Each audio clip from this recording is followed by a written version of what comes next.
आज हमारे लिए कितना शर्मनाक दिन है कि आज सरकार को हमारे टीचर्स की आवाज सुनाई नहीं दे रही है, हम छात्रों की आवाज सुनाई नहीं दे रही है। वोट मांगने के लिए तो बहुत जल्दी आवाज सुनाई दे जाती है और उस टाइम बोलते हैं कि हम बेरोजगारी दूर करेंगे और बाकी सारी चीजें, इतने झूठे वादे करते हैं। आप बेरोजगारी तो छोड़िए, आप तो एग्जाम ही ढंग से कंडक्ट नहीं करवा पा रहे हैं। आपने ऐसी कंपनी को दे दिया है एग्जाम कंडक्ट कराने के लिए जो कि ऑलरेडी केस, उसके ऊपर केस चल रहे हैं, धांधली कराता है वो आईडीक्यूटी। आप कैसे उसको दे सकते हैं? और मतलब आप अपने पैसे बचाने के चक्कर में आप एक स्टूडेंट के फ्यूचर के साथ खिलवाड़ कर रहे हैं, जो कि बिल्कुल भी सही बात नहीं है। आज का युवा इस बात को बिल्कुल भी एक्सेप्ट नहीं करेगा। और हम हमारे जो टीचर्स के साथ जो बिहेवियर हो रहा है, पुलिस के द्वारा जो बिहेवियर किया जा रहा है, वो भी हम एक्सेप्ट नहीं करेंगे।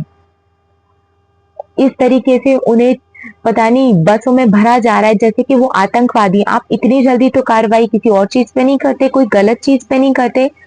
और आज जब कोई सच के लिए लड़ाई लड़ रहा है, वहां अपने क्वेश्चन पूछ रहा है, उल्टा ऐसा नहीं कोई रूल्स और रेगुलेशन तोड़ रहा है, एकदम पीसफुली तरीके से वो हम हमारे क्वेश्चंस को रख रहे हैं, और उसके बाद भी आप उनको इस तरीके से भर रहे हैं जैसे वो कोई आतंकवादी हो। आप इतना इस तरीके से बिहेव किसी भी पर्सन से नहीं कर सकते। आप तो इस तरीके से बिहेव एक क्रिमिनल से भी नहीं करते हैं। एक आतंकवादी को भी कितना अच्छी तरीके से ट्रीटमेंट करके आप उसको लेकर जाते हैं, बट यहाँ पे हमारे जो टीचर्स, जो एक इतने सारे छात्र का भविष्य बनाने वाले हैं, जो आपके भी शायद आपके भी बच्चे, जो जिन लोगों ने, जिस पुलिस वालों ने उन्हें गिरफ्तार किया है, उनके साथ मिसबिहेव किया है, और उनके भी बच्चे इन्हीं टीचर से पढ़ते हैं। मतलब उन्हें इतना भी तरीका नहीं है क्या? उनको ये भी नहीं बताया गया कि किसको किस तरीके से ट्रीट करना चाहिए? वो कोई आतंकवादी तो नहीं थे, आप इस तरीके से मिसबिहेव कैसे कर सकते हैं? ये बहुत ही शर्मनाक बात है कि आज टीचर्स को इस तरीके से रोड पर उतरना पड़ रहा है और इस तरीके से उनके साथ बिहेव हो रहा है। और ये उनके लिए तो है, सरकार के लिए भी बहुत शर्मनाक बात है, और सबसे ज्यादा हम जो स्टूडेंट्स हैं उनको दुख हो रहा है। आप, ठीक है, आप कब तक कर रहे हैं, कुछ नहीं बोल रहे हैं, हम कुछ नहीं बोल रहे हैं इस बारे में। आप जवाब नहीं दे रहे हैं, पिछले बार भी ऐसा ही हुआ, आपने कोई जवाब नहीं दिया। बट यहाँ पर बात हमारे टीचर्स की है, बात उनकी रिस्पेक्ट की है। यहाँ पर हम चुप नहीं बैठेंगे, हम बिल्कुल चुप नहीं बैठेंगे। आप इस तरीके से हमारे टीचर्स के साथ बिहेव नहीं कर सकते हैं। उन्हें एक पता नहीं किस रूम में बंद कर दिया गया है जहाँ पे ना आपका फैन चल रहा है और ना ही उन्हें कुछ पानी भी पीने तक के लिए नहीं दिया जा रहा है। जो बेसिक नीड्स होती हैं टॉयलेट्स वगैरह की, वो भी आप बिल्कुल प्रोवाइड नहीं करा रहे हो। किस तरीके का ये सिस्टम है? कहाँ लिखा है ये कौन सा कानून है जो आप पढ़कर आए हो और इस तरीके से बिहेव कर रहे हो? ये बिल्कुल नहीं चलेगा। यदि इसी तरीके से बर्ताव रहा तो आज का जो युवा है वो बिल्कुल चुप नहीं रहेगा, और हम हमारे टीचर्स के साथ इस तरीके का बर्ताव बिल्कुल भी बर्दाश्त नहीं करेंगे। मैं आप सभी से बस ये रिक्वेस्ट करना चाहती हूँ, चाहे चाहे जो कोई भी स्टूडेंट हो, चाहे वो एसएससी की तैयारी कर रहा हो या नहीं कर रहा हो या करने वाला हो, मैं उनसे सिर्फ इतना ही रिक्वेस्ट करना चाहती हूँ। और मैं सभी के सभी यूट्यूबर है या कंटेंट क्रिएटर्स हैं, उन सभी से भी ये रिक्वेस्ट करना चाहती हूँ, चाहे आप किसी भी प्रोफेशन में हो, आपकी फैमिली कहीं ना कभी पूरी जिंदगी में ऐसा कोई भी नहीं होगा जो कि शिक्षा को नहीं जानता हो, जो शिक्षा प्राप्त नहीं करना चाहता हो, जिसे पता नहीं एजुकेशन क्या होता है। उस एजुकेशन सिस्टम के साथ यहाँ पे खिलवाड़ किया जा रहा है। उसके नाम पर आप इस तरीके से बिहेव कर रहे हो। आप इतना शुरुआत में बच्चों को किस तरीके से पढ़ाते हैं, क्या किस तरीके से सामने हमें टीचर की रिस्पेक्ट करनी चाहिए, और यहाँ पर जब आप इतनी ऊंची ऊंची पोस्ट पर हो उसके बाद भी इस तरीके का मिसबिहेव, ये बहुत बहुत ज्यादा ही बुरी बात है। मैं उन सभी यूट्यूबर से भी रिक्वेस्ट करना चाहती हूँ कि आप सभी हम स्टूडेंट के साथ इस मुहिम में साथ दें और एटलीस्ट एक वीडियो तो हमारे सपोर्ट के लिए बनाएं। मैं सभी छोटे से छोटे बड़े से बड़े यूट्यूबर्स और कंटेंट क्रिएटर्स को प्लीज हाथ जोड़कर रिक्वेस्ट कर रही हूँ कि आप हमारा साथ दीजिए। और मतलब इतना सब कुछ होने के बाद भी हम हमारे टीचर्स के साथ इतना सब कुछ हो गया, पर फिर भी न्यूज चैनल ने कोई भी कवरेज नहीं दिए। कितनी बड़ी बात है, किसी भी न्यूज चैनल ने ये कवरेज नहीं दिया है। सिर्फ यूट्यूब पे चल रहा है, यूट्यूब पे दिखा रहे हैं, पर मेनली किसी भी न्यूज चैनल ने इसको कवरेज नहीं दिया है, कवर ही नहीं किया इस न्यूज को। मतलब इतना इग्नोरेंस, इतना ज्यादा इग्नोरेंस हम युवा का। हमारा जो अभी जो पॉपुलेशन है हमारी 2025 में, इसमें 40% जो परसेंटेज है पॉपुलेशन की, वो एक यूथ की पॉपुलेशन है। सरकार को हमारी बातें सुननी होंगी। मैं आप सभी से रिक्वेस्ट करती हूँ कि प्लीज हम हमारे जो टीचर्स हैं उनके साथ इस तरीके का मिसबिहेव ना किया जाए।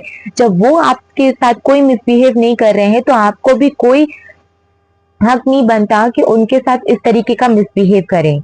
मैं आपसे रिक्वेस्ट करती हूँ, मैं दिल्ली की जो पुलिस है उनसे भी रिक्वेस्ट करती हूँ, प्लीज हमारे टीचर्स के साथ इस तरीके का बिहेव मत कीजिए, नहीं तो स्टूडेंट बिल्कुल भी चुप नहीं रहेगा। अभी तो शायद बहुत कम लोग ही पहुंचे होंगे, यदि इस तरीके से चलता रहा ना, इतने स्टूडेंट्स पहुंचेंगे, इतने स्टूडेंट पहुंचेंगे कि वहां पे पैर रखने की तक की जगह नहीं होगी। तब आप क्या करेंगे, तब आप कैसे संभालेंगे?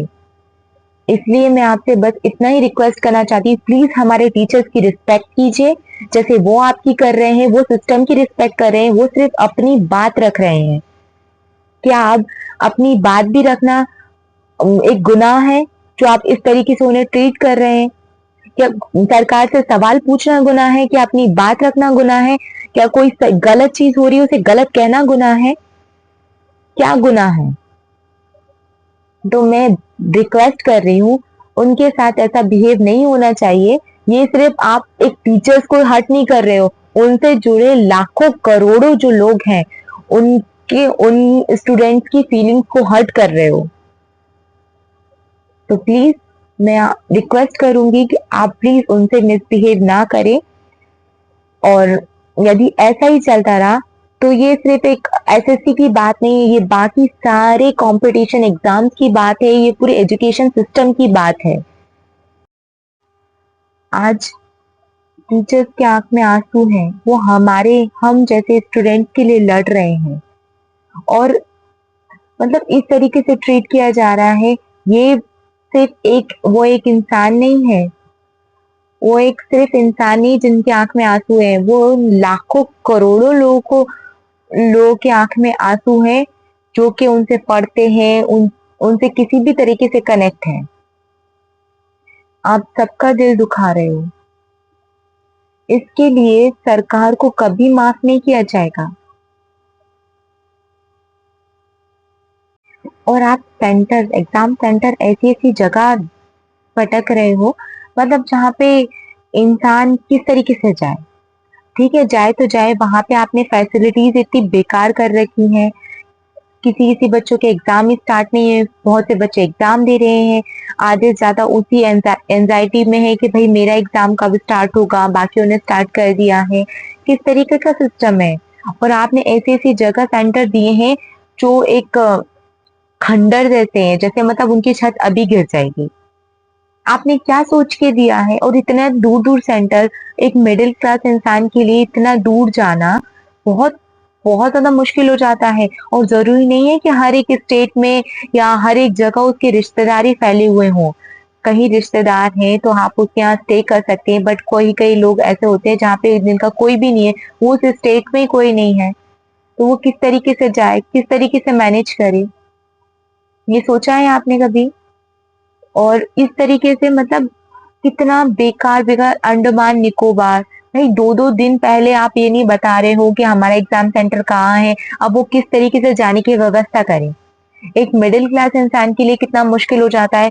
आप मानिए कोई लोअर मिडिल क्लास होगा तो उसके लिए तो ये इम्पॉसिबल ही हो गया है, उसको तो तैयारी करने का फिर कोई हक ही नहीं है, उसे जॉब पाने का कोई हक नहीं है, क्योंकि एग्जाम सेंटर ही इतने दूर दूर दे दिए जा रहे हैं। और ऊपर से इतना बेकार सिस्टम है, मतलब कई कई जगह तो मैं क्या बताऊं कि एग्जाम के जो सेंटर है वहां बिल्डिंग के साइड में खड़े होकर लोग बाग टॉयलेट तक कर रहे हैं। अब बताइए, अब ऐसे ऐसे सेंटर दे दिए गए हैं, ऐसे खंडरों में खपरेल लगे हुए हैं ऊपर, एसी नहीं चल रहा, फैन नहीं चल रहा, सिस्टम वर्क नहीं कर रहा, कहीं माउस किसी का वर्क नहीं कर रहा, किसी का कीबोर्ड वर्क नहीं कर रहा, सही टाइम पे एग्जाम नहीं शुरू हो पा रहा है, ये तो फिर एकदम लकी होगा। या तो आपने पैसे खा लिए हैं कि आपको कुछ ही सीट देनी है और बाकी स्टूडेंट्स को तो आप पागल बना रहे हैं। इतना बेवकूफ समझ रखा है आज के स्टूडेंट को आपने, इतना बेवकूफ समझ रखा है। उनका क्या जो इतने साल से तैयारी कर रहे हैं।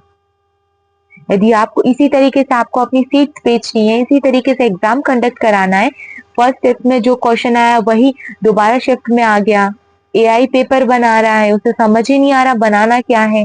भाई एआई को यूज करने का भी एक तरीका है, आपको तो वो तक नहीं आता। इतना बेकार सिस्टम कर रखा है कि पूछो मत। और उसके बाद यदि हम हमारी बात उठा रहे हैं तो आप उसे दबाने की कोशिश कर रहे हो, उन पे लाठी चार्ज कर रहे हो, हमारे जो टीचर्स हैं उनके साथ इस तरीके का मिसबिहेव कर रहे हो। और जाने में भी टाइम लगता है। आप 2 दिन पहले तक आप बता नहीं रहे हो कि जाना कहाँ है, सेंटर कहाँ है, किस तरीके से वो अरेंज करेगा, कैसे जाएगा। आज ट्रेन में टिकट नहीं मिलेंगी और इस टाइम पे जो चल रहा है अभी, रक्षाबंधन आने वाला है, त्योहार आने वाला है, उस टाइम पे सारी जो टिकट्स होती है वो फुल होती हैं, मिलती ही नहीं है। अब आप बताओगे ही नहीं हमें जाना कहाँ है, तो हम किस तरीके से रिजर्वेशन कराएंगे, कैसे पहुंचेंगे वहां, क्या करेंगे क्या नहीं करेंगे। प्लीज आप ये सब चीजें, एक वेंडर चेंज कीजिए। एडिक्विटी बिल्कुल भी सही तरीके से वर्क नहीं कर रहा है। देख लिया हमने फेज 13 के एग्जाम जिस तरीके से हुए, बच्चों को कितनी प्रॉब्लम्स हुई। और यहाँ तक कि आप बच्चे जब अपनी बात उठा रहे हैं, अब इतना ज्यादा गड़बड़ी हो रही सिस्टम में, तो बच्चा बेचारा घबरा रहा है, वो अपनी बात बता रहा है तो आप उसको समझाने की जगह उसके साथ मारपीट कर रहे हैं। वहां पे जो टीचर्स है उन्हें यही नहीं है पता कि किस तरीके से एग्जाम कंडक्ट कराया जाता है, वहां पे वो रीले बना रही हैं, फोटोज खींच रही हैं। कैसा सिस्टम है ये, आपने किन बच्चों को रख दिया है। मतलब बहुत ही ज्यादा बेकार, इससे ज्यादा बेकार स्थिति हमारे एजुकेशन सिस्टम की नहीं हो सकती। और पिछली बार जो मांगे रखी गई थी, ऐसा लग रहा है बस उन्हीं को उन्होंने छोड़ दिया है कि भाई वही चीज नहीं करनी है। उन्होंने ये समझ लिया है कि ये जो चीजें उन्होंने हमने हमारे जो टीचर्स ने लिखी थी बस वही नहीं करनी है, और बाकी सभी तरीके से एड़ी चोटी का जोर लगा देना है एक स्टूडेंट की लाइफ खराब करने के लिए। आज जो एडुकेटी ये समझ नहीं रही कि वो किस तरीके से खिलवाड़ करिए कि स्टूडेंट की लाइफ का, उसे भी इस चीज का पे करना होगा, उसे वेंडर चेंज करना ही होगा। एसएससी को वेंडर चेंज जरूर करना होगा। आप सभी प्लीज यूट्यूबर्स छोटी से छोटी वीडियोस बनाएं और हमारी इस मुहिम का सपोर्ट करें, क्योंकि हम उस देश में हैं जहां पे हम अपने देश को विश्व गुरु बनाना चाहते हैं, और वहां पर ये गुरु की हालत इस तरीके की हो, तो बताइए किस तरीके से हमारा भारत विश्व गुरु कहला सकता है। हमारे भारत, हम उस भारत में रहते हैं जहां पे गुरु दक्षिणा के लिए एकलव्य ने अपना अंगूठा काट कर दे दिया था। वहां पे आप गुरु का इस तरीके से अपमान कर रहे हैं। वो अपनी बात इतनी शांतिपूर्वक तरीके से कह रहे हैं, उन्होंने कोई भी रूल्स और रेगुलेशन नहीं तोड़ा, आप उन पर लाठी चार्ज कर रहे हैं, उनको पानी तक पीने के लिए नहीं दे रहे हैं, मेडिकल इमरजेंसी के लिए आप नहीं उनको रिलीफ दे रहे हैं। तो प्लीज ऐसा बिल्कुल मत कीजिए, नहीं तो सारे के सारे स्टूडेंट जो अभी तक वहां नहीं पहुंचे हैं, जो बहुत कम लोग पहुंचे हैं अभी वहां जितने भी हैं, और और बाकी सभी स्टूडेंट को वहां आने के लिए प्लीज मजबूर मत कीजिए। मैं बस आप सभी से इतना ही कहना चाहूंगी कि हमारे प्रोटेस्ट में हमारा साथ दीजिए, चाहे किसी भी तरीके से, ट्विटर पे कैंपेन, या तो आप यूट्यूब पे वीडियोस बनाकर करिए, स्टेटस डालिए, व्हाट्सएप पर, इंस्टाग्राम पर, सभी जगह इस चीज को वायरल कीजिए ताकि न्यूज चैनल वाले भी हमारी बात को रखें, हमारी प्रोटेस्ट को कवर करें, बताएं। मैं आपसे बस यही रिक्वेस्ट करूंगी कि आप सभी हम स्टूडेंट्स की मुहिम में साथ दीजिए। हमें जस्टिस चाहिए और सरकार को जवाब देना होगा। एसएससी को अपना वेंडर चेंज करना होगा और वो सारी फैसिलिटीज प्रोवाइड करनी होंगी। एक क्लियरेंस लाना होगा जो सबकी मांग है।